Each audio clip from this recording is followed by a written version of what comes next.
രണ്ട് മൂന്ന് ദിവസങ്ങളായി ചാനലുകളിൽ നിറഞ്ഞു നിൽക്കുന്ന ഒരു വൈറൽ വീഡിയോ ഞാൻ പലവട്ടം കാണുമ്പോൾ ചിരിച്ച് വീണ്ടും പൊട്ടിച്ചിരിക്കുന്ന ഒരു വീഡിയോ ആയാണ് എനിക്കത് തോന്നിയത്. ആ വീഡിയോയുമായി ബന്ധപ്പെട്ടാണ് ഞാൻ ഇന്ന് നിങ്ങളുമായി ഇങ്ങനെ ഒരു മുഖാമുഖം ഒരു സംവാദം നടത്തുന്നത്.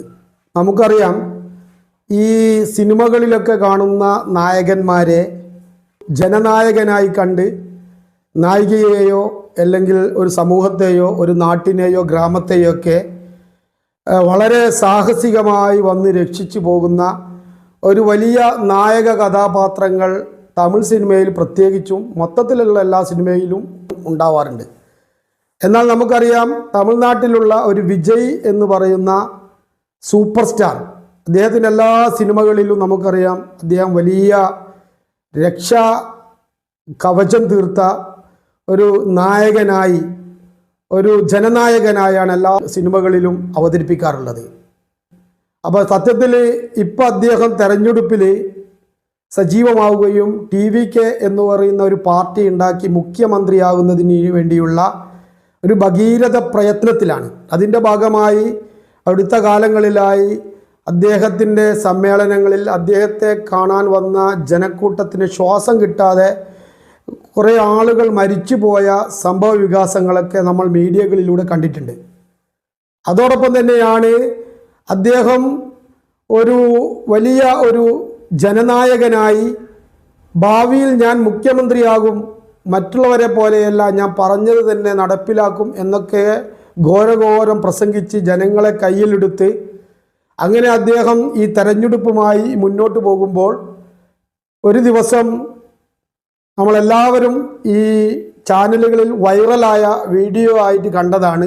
കന്യാകുമാരിയിൽ ഒരു റോഡ് ഷോ നടത്തുകയും അത് സൈക്കിൾ കയറി ജനങ്ങളെ അഭിവാദ്യം ചെയ്ത് വിസിലൊക്കെ അടിച്ചുകൊണ്ട് മുന്നോട്ട് പോകുമ്പോൾ ഒരുപാട് ആരാധകർ അദ്ദേഹത്തിന് പൂക്കൾ കൊണ്ടുള്ള വൃഷ്ടി നടത്തുകയും പൂക്കൾ കൊണ്ടുള്ള പലതരത്തിലുള്ള ആരാധനകൾ നടത്തുകയും പൂക്കൾ എറിഞ്ഞുകൊണ്ട് അദ്ദേഹത്തെ സ്വീകരിക്കുകയും ഒക്കെ ചെയ്യുന്നതിനിടയിൽ പെട്ടെന്നാണ് പൂ കൊണ്ടുണ്ടാക്കിയ ഒരു ബോംബ് ഒരു ആരാധകൻ, അദ്ദേഹത്തിന് ബോംബാണെന്നാണ് തോന്നിയത്, പൂ കൊണ്ടുണ്ടാക്കിയ ഒരു ബോൾ പോലുള്ള ഒരു സാധനം ആരാധകൻ അദ്ദേഹത്തിൻ്റെ സൈക്കിളിനടുത്തേക്ക് എറിയുന്നത്.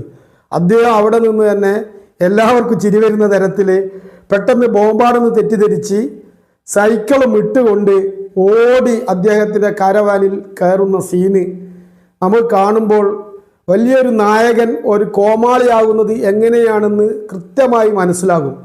സിനിമയിൽ അഭ്രപാളികളിൽ കാണുന്നവരല്ല റിയൽ ജീവിതത്തിൽ അങ്ങനെയല്ല അവർ എന്ന് ബോധിപ്പിക്കുന്ന, വളരെ ഏത് കൊച്ചുകുട്ടിക്കും ബോധ്യമാകുന്ന ഒരു സീനായിരുന്നു അത്. ഒരു ആരാധകൻ പൂ കൊണ്ട് ബോളുണ്ടാക്കി ആ ബോള് അദ്ദേഹത്തിന് നേരെ എറിയുമ്പോൾ അദ്ദേഹത്തിൻ്റെ കോമൺ സെൻസ് വെച്ച് അതൊരു പൂവിൻ്റെ ഒരു ബോളാകൃതിയുള്ള സംഭവമാണെന്ന് പോലും ആലോചിക്കാൻ പറ്റാതെ അദ്ദേഹത്തെ കൊല്ലാൻ ആരോ ഒരു ബോംബ് പൂ കൊണ്ടുണ്ടാക്കി എറിയുന്നു എന്നുള്ള തരത്തിൽ അദ്ദേഹം ഭയപ്പെട്ട് വിറച്ച് വന്ന ആരാധകരെയും വോട്ടർമാരെയും കണ്ടു നിൽക്കുന്നവരെയൊക്കെ അത്ഭുതപ്പെടുത്തിക്കൊണ്ട് ഓടി അദ്ദേഹത്തിൻ്റെ കാരവരിലേക്ക് ഒളിക്കുന്ന ചിരിച്ച് മണ്ണ് ഉപ്പുന്ന ഒരു സീനാണ് നമ്മൾ കണ്ടത്. അപ്പോൾ ഞാൻ ഇത് പറയാനല്ല, ഇത് പല ആളുകളും ചെയ്തിട്ടുണ്ട്, പല വീഡിയോകളിലൂടെ നിങ്ങൾ കണ്ടിട്ടുണ്ട്. ഇതിൻ്റെ സീനൊക്കെ എനിക്ക് കാണിക്കണമെങ്കിൽ ഞാൻ ഒരു വലിയ ടെക്നിക്കലായി ഇത്തരം മീഡിയ ഉപയോഗിക്കുന്നതിൽ വലിയ അവഗാഹമുള്ള ആളല്ല. ഞാൻ ചുമ്മാ ഇങ്ങനെ പറയുക, കാര്യങ്ങൾ ആളുകളെ ബോധ്യപ്പെടുത്താൻ സാധിക്കുമോ, അങ്ങനെ സാധിക്കുമെങ്കിൽ സാധിക്കട്ടെ എന്നുള്ള ഒരു സതുദ്ദേശം, ആ സതുദ്ദേശം മാത്രമാണ് എൻ്റെ പിന്നിലുള്ളത്. അതല്ലാതെ പിന്നെ എനിക്കിതിൻ്റെ വീഡിയോ ഒക്കെ കാണിക്കാനൊക്കെയുള്ള ടെക്നിക്കലായിട്ടുള്ള പ്രോബ്ലം ഉണ്ട്, അതിനുള്ള വേണ്ടത്ര അവഗാഹമില്ല. ഏതായാലും നിങ്ങളെ മനസ്സുകളിലൂടെയൊക്കെ ഈ സീനുകൾ ഓടുന്നുണ്ടാവും.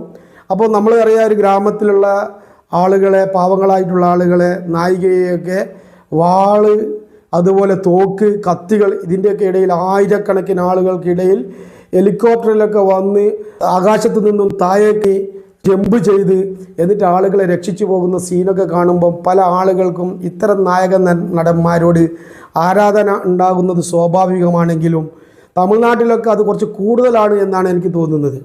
ഏതായിരുന്നാലും നമുക്കറിയാം, സിനിമകളിൽ അഭ്രപാളികളിൽ കാണുന്ന നായകന്മാർ റിയൽ ജീവിതത്തിൽ ഒന്നുമല്ല എന്ന് ബോധിപ്പിക്കുന്ന ഒട്ടേറെ സംഭവങ്ങൾ നമ്മൾക്കുണ്ടായിട്ടുണ്ടെങ്കിലും നമ്മുടെ പുതിയ ആളുകൾ, പുതിയ ജനറേഷൻ സ്ത്രീകൾ, കുട്ടികളൊക്കെ ഇവരെ റോൾ മോഡലാക്കിക്കൊണ്ട് പലതരത്തിലുള്ള ആഭാസത്തരങ്ങളും കാട്ടിക്കൂട്ടുന്ന ഒരു പ്രവണത ഇന്ന് നിലനിൽക്കുന്നുണ്ട്.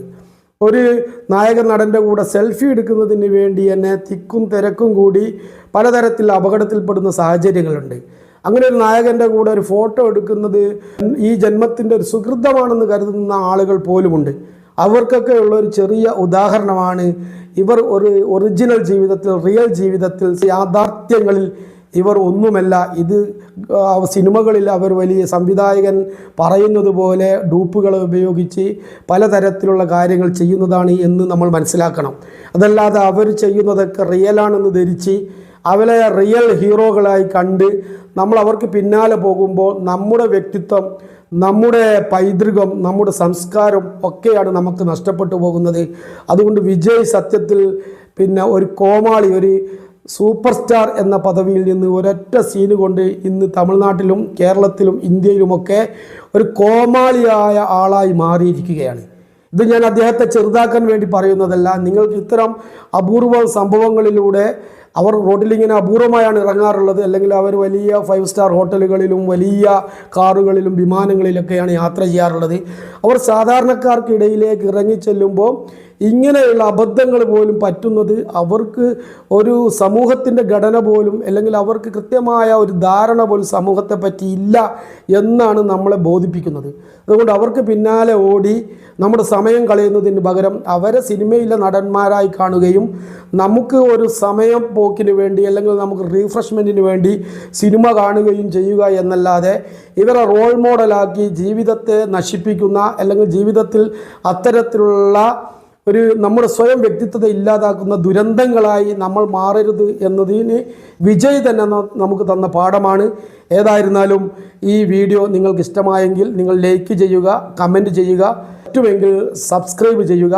എൻ്റെ വാക്കുകൾ നിർത്തുന്നു. നമസ്കാരം, നന്ദി.